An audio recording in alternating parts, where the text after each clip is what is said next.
네, 자, 안녕하십니까. 네, 오늘 수업 시작하겠습니다. 시작하기 전에, 지난주에 했던 거 잠깐 체크 좀 한번 해볼게요.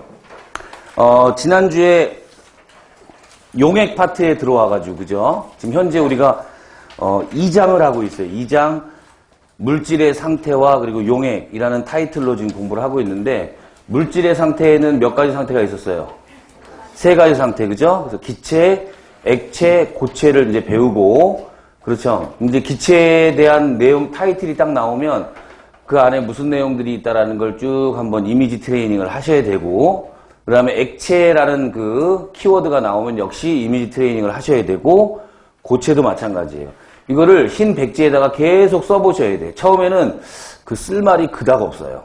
그러다가 계속 이제 그 이론 정리를 반복하고, 그 다음에 복습하고, 학습량이 이제 어느 정도 채워지면 그 다음부터 슬슬 어떤 생각들이 좀 연상되는 생각들이 좀 떠올라요. 그죠? 그럼 그 용어들을 계속 정리하고 그래서 완전히 자기 걸로 만드는 작업이 필요하다라는 말씀을 드리고, 그런 일환으로 지금 이제 매 시간마다 가능한 한 좀 전 시간에 배웠던 걸 좀 복습을 하는 편인데, 기체, 액체, 고체를 좀 차지하더라도 용액 파트에 들어와서 우리가 이제 뭘 공부했냐면, 균일 혼합물, 불균일 혼합물에 대한 이야기를 했어요. 그죠? 용액은 일단 큰 틀에서 무슨 혼합물이다? 균일 혼합물이다 라는 말씀을 드렸고, 그 균일 혼합물에서의 입자가 용질이 얼마만큼 녹아있느냐, 섞여있느냐에 따른 농도가 있었죠. 그죠? 우리는 그래서 농도를 몇 개의 농도를 학습을 했어요? 4개의 농도를 학습을 했어요. 그죠? 첫 번째가 무슨 농도? 퍼센트 농도가 있었고, 그 다음에 두 번째가 몰 농도가 있었고, 그 다음에 세 번째가 몰랄 농도, 그리고 마지막으로 노르말 농도라는 것까지 학습을 했습니다. 물론 농도를 할 때 농도를 구하는 관계식은 당연히 알고 계셔야 된다라는 말씀을 드렸고, 그 다음에 농도에 대한 정의, 그리고 환산, 이 정도까지는 우리가 이제 줄줄줄 좀 이렇게 숙달시켜가지고 훈련이 돼 있어야겠다라는 말씀을 드립니다. 먼저 좀 기본적으로 트레이닝 하기 전에 퍼센트 농도 하면은 예를 들면 몇 퍼센트, 무슨 NaOH 수용액이라는 이게 문제가 시작될 거 아니에요. 그죠? 그럼 몇 퍼센트라고 딱 나오면 일단 기본적으로 용액은 몇 그램으로 우리가 정하고 한다 그랬어요. 그렇죠. 용액의 질량은 100g으로 출발을 하는 거예요.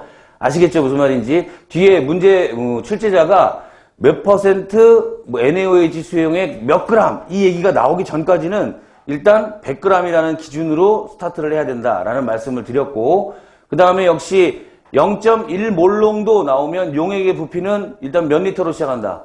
1리터로 시작을 하는 거예요. 그죠? 그 뒤에 500ml, 250ml 이런 용액의 부피가 구체적으로 주어지지 않는 한 우리는 1리터로 시작을 하셔야 된다는 거. 그죠? 요 마인드가 굉장히 중요합니다.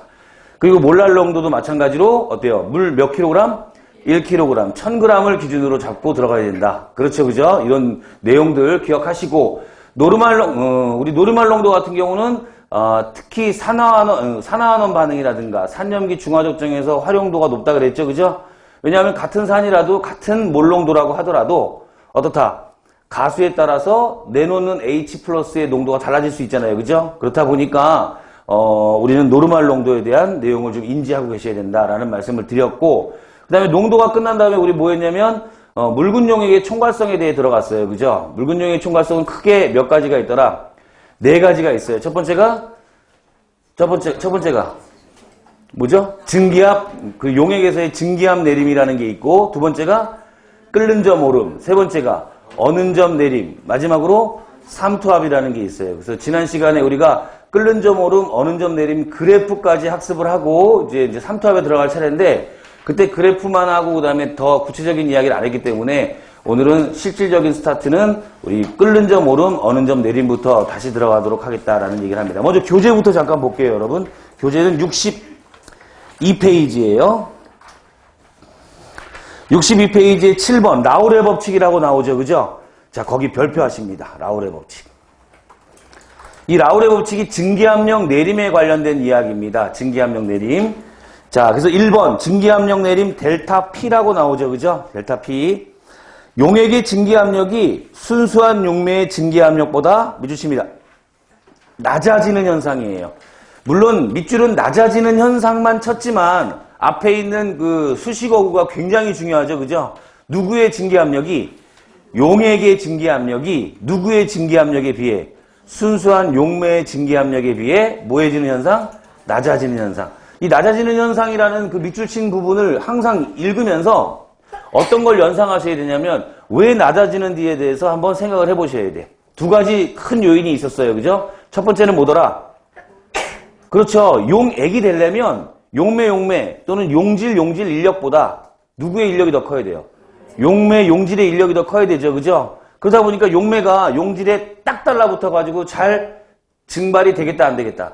안 되는 거예요. 그죠? 그럼 증발이 잘 안 되니까 증기압력이 어떤 현상으로 이어져요? 증기압력이 낮아지는 현상으로 이어질 수 있다라는 얘기죠. 기억할 수 있겠죠? 그 다음에 두 번째는 뭐 있었어요? 순수한 용매는 그 액체 표면을 모두 용매로 다 메꾸고 있을 텐데